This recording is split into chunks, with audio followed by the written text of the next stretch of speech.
Chapter 13. The Diary of Gul Makai. It was during one of those dark days that my father received a call from his friend Abdul Haikakar, a BBC radio correspondent based in Peshawar. He was looking for a female teacher or a schoolgirl to write a diary about life under the Taliban. He wanted to show the human side of the catastrophe in Swat. Initially Madam Mariam's younger sister Aisha agreed, but her father found out and refused his permission, saying it was too risky. When I overheard my father talking about this, I said, "Why not me?" I wanted people to know what was happening. Education is our right, I said. Just as it is our right to sing. Islam has given us this right and says that every girl and boy should go to school. The Quran says we should seek knowledge, study hard and learn the mysteries of our world. I had never written a diary before and didn't know how to begin. Although we had a computer, there were frequent power cuts and few places had internet access. So Haikakar would call me in the evening on my mother's mobile. He used his wife's phone to protect us, as he said his own phone was bugged by the intelligence services. He would guide me, asking me questions about my day, and asking me to tell him small anecdotes or talk about my dreams. We would speak for half an hour or 45 minutes in Urdu, even though we are both Pashtun, as the blog was to appear in Urdu, and he wanted the voice to be as authentic as possible. Then he wrote up my words and once a week they would appear on the BBC Urdu website. He told me about Anne Frank, a 13-year-old Jewish girl who hid from the Nazis with her family in Amsterdam during the war. He told me she kept a diary about their lives all cramped together, about how they spent their days and about her own feelings. It was very sad, as in the end the family was betrayed and arrested, and Anne died in a concentration camp when she was only 15. Later her diary was published and is a very powerful record. Haikakar told me it could be dangerous to use my real name and gave me the pseudonym Gul Makai, which means cornflower and is the name of the heroine in a Pashtun folk story. It's a kind of Romeo and Juliet story in which Gul Makai and Musa Khan meet at school and fall in love. But they are from different tribes, so their love causes a war. However, unlike Shakespeare's play, their story doesn't end in tragedy. Gul Makai uses the Quran to teach her elders that war is bad, and they eventually stop fighting and allow the lovers to unite. My first diary entry appeared on January 3, 2009 under the heading "I am afraid. I had a terrible dream last night filled with military helicopters and Taliban. I have had such dreams since the launch of the military operation in Swat." I wrote about being afraid to go to school because of the Taliban edict and looking over my shoulder all the time. I also described something that happened on my way home from school. I heard a man behind me saying, "I will kill you."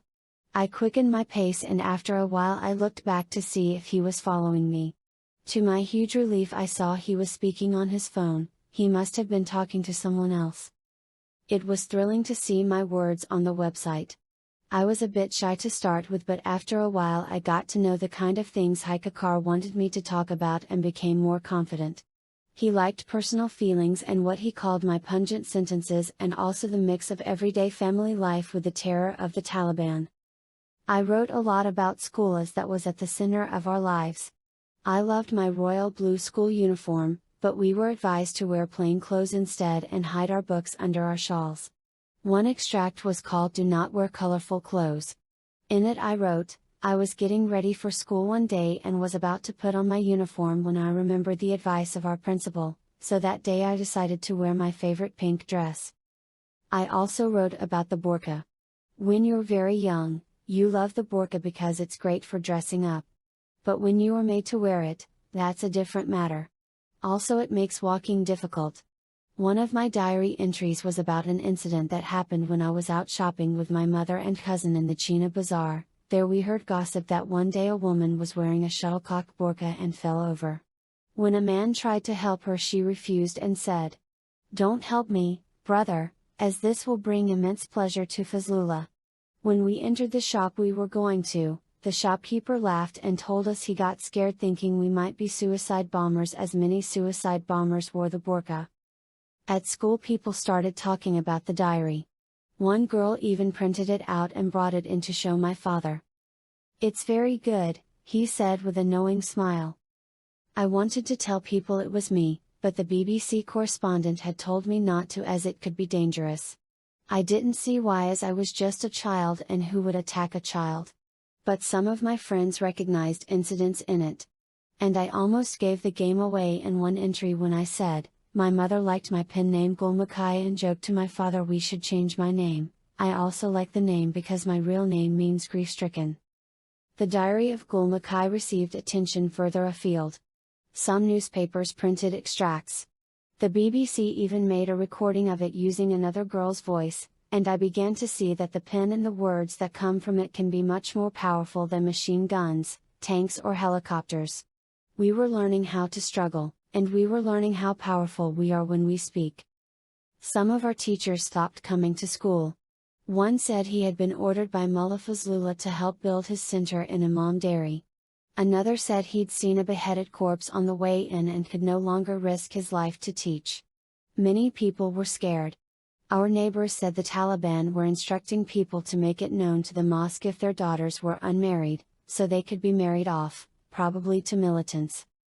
By the start of January 2009 there were only 10 girls in my class when once there had been 27. Many of my friends had left the valley, so they could be educated in Peshawar, but my father insisted we would not leave. Swat has given us so much. In these tough days we must be strong for our valley, he said. One night we all went for dinner at the house of my father's friend Dr. Afzal, who runs a hospital. After dinner, when the doctor was driving us home, we saw masked Taliban on both sides of the road carrying guns. We were terrified. Dr. Afzal's hospital was in an area that had been taken over by the Taliban.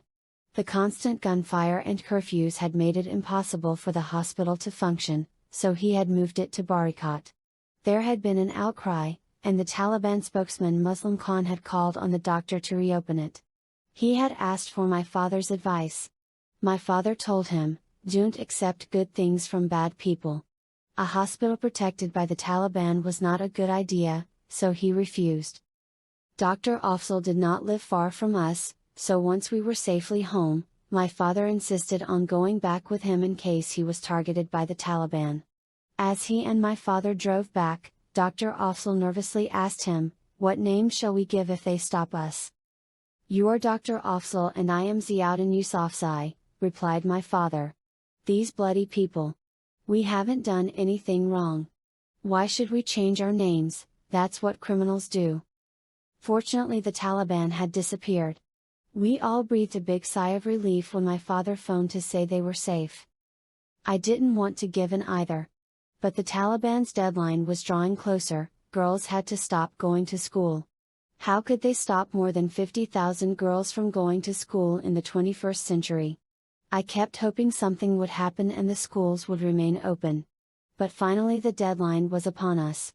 We were determined that the Kushal school bell would be the last to stop ringing. Madam Mariam had even got married, so she could stay in Swat. Her family had moved to Karachi to get away from the conflict and, as a woman, she could not live alone. Wednesday 14th of January was the day my school closed, and when I woke up that morning I saw TV cameras in my bedroom. A Pakistani journalist called Irfan Ashraf was following me around, even as I said my prayers and brushed my teeth. I could tell my father was in a bad mood. One of his friends had persuaded him to participate in a documentary for the New York Times website to show the world what was happening to us. A few weeks before, we had met the American video journalist Am Malala in Peshawar. It was a funny meeting as he conducted a long interview with my father in English and I didn't say a word. Then he asked if he could talk to me and began asking questions using Irfan as an interpreter. After about 10 minutes of this he realized from my facial expressions that I could understand him perfectly. "You speak English?" he asked me. "Yes, I was just saying there is a fear in my heart," I replied. Adam was astonished. "What's wrong with you people?" he asked Irfan and my father. "She speaks better English than the rest of you and you're translating for her." We all laughed. The original idea for the documentary had been to follow my father on the last day of school, but at the end of the meeting Irfan asked me, "What would you do if there comes a day when you can't go back to your valley and school?" I said this wouldn't happen. Then he insisted and I started to weep. I think it was then that Adam decided he should focus on me. Adam could not come to SWAT because it was too dangerous for foreigners. When Irfan and a cameraman arrived in Mingora, our uncle, who was staying with us, said over and over that it was too risky to have cameras in our house. My father also kept telling them to hide the cameras. But they had come a long way and it's hard for us as Pashtuns to refuse hospitality. Besides, my father knew this could be our megaphone to the outside world. His friend had told him it would make far more impact than him roaming from pillar to post. I had done a lot of television interviews and enjoyed speaking into the microphone so much that my friends would tease me.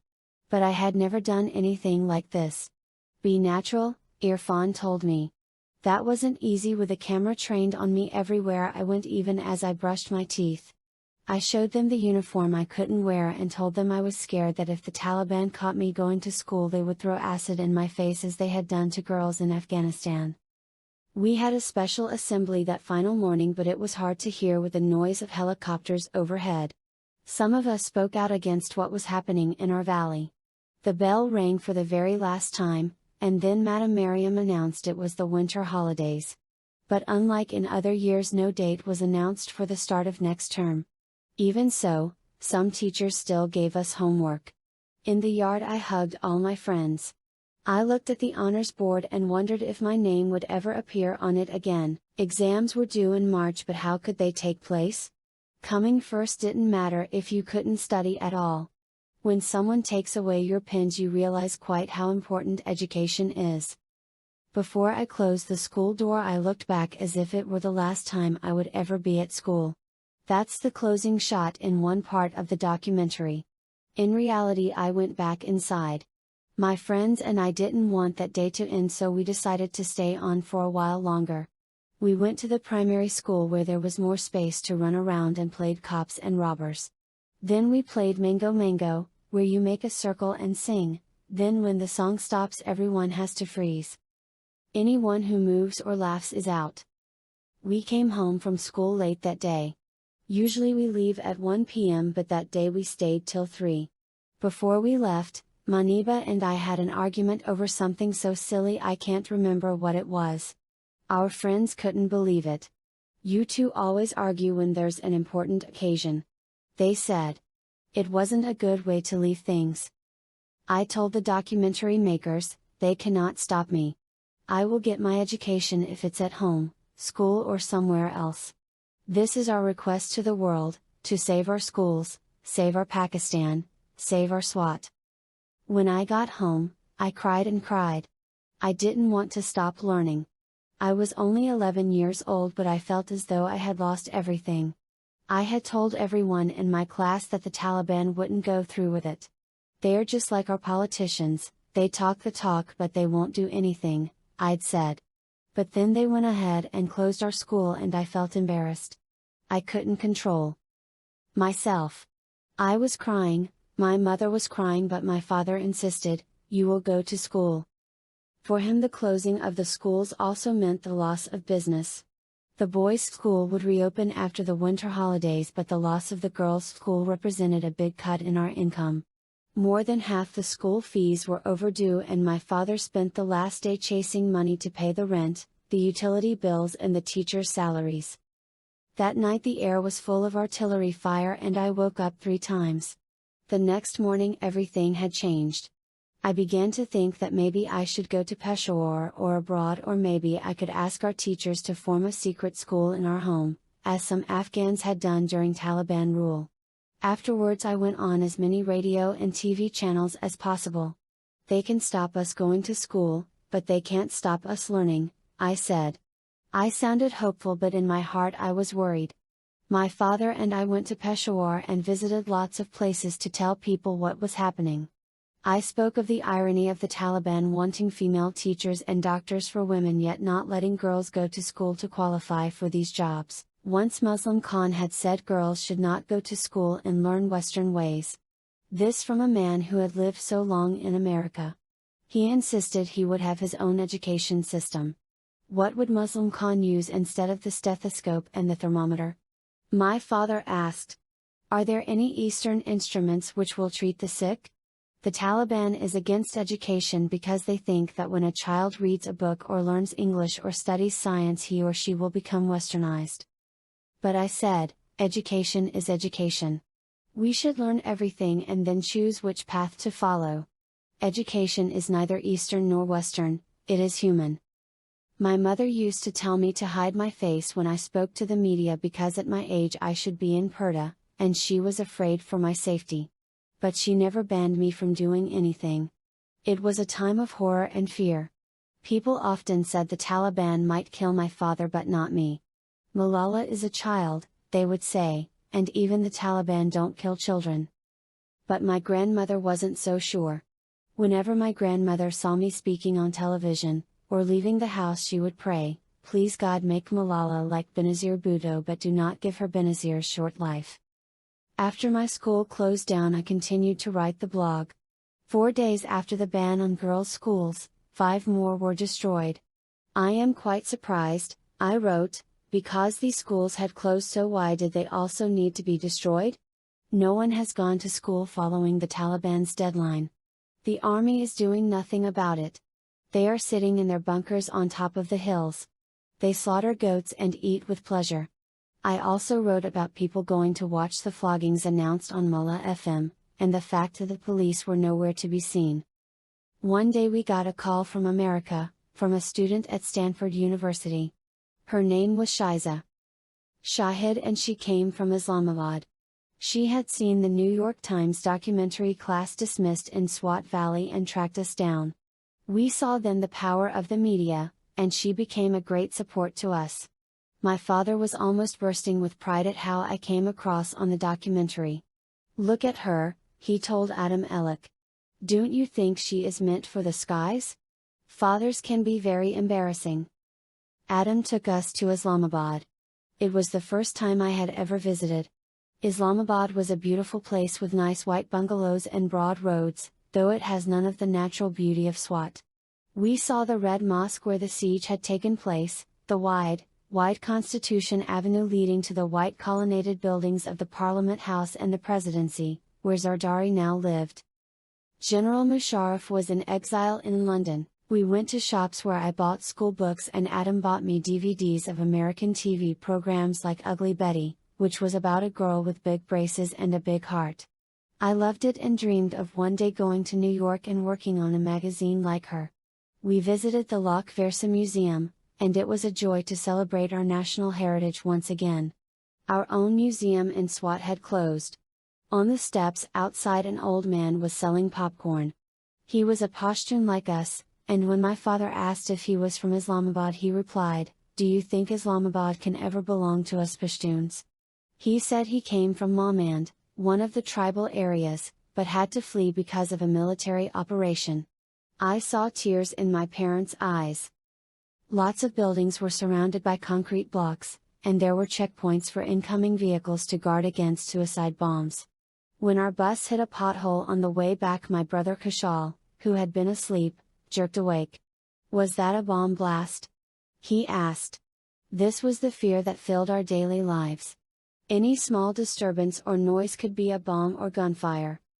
On our short trips we forgot our troubles in Swat. But we returned to the threats and danger as we entered our valley once again. Even so, Swat was our home, and we were not ready to leave it. Back in Mingora, the first thing I saw when I opened my wardrobe was my uniform, school bag and geometry set. I felt so sad. The visit to Islamabad had been a lovely break, but this was my reality now.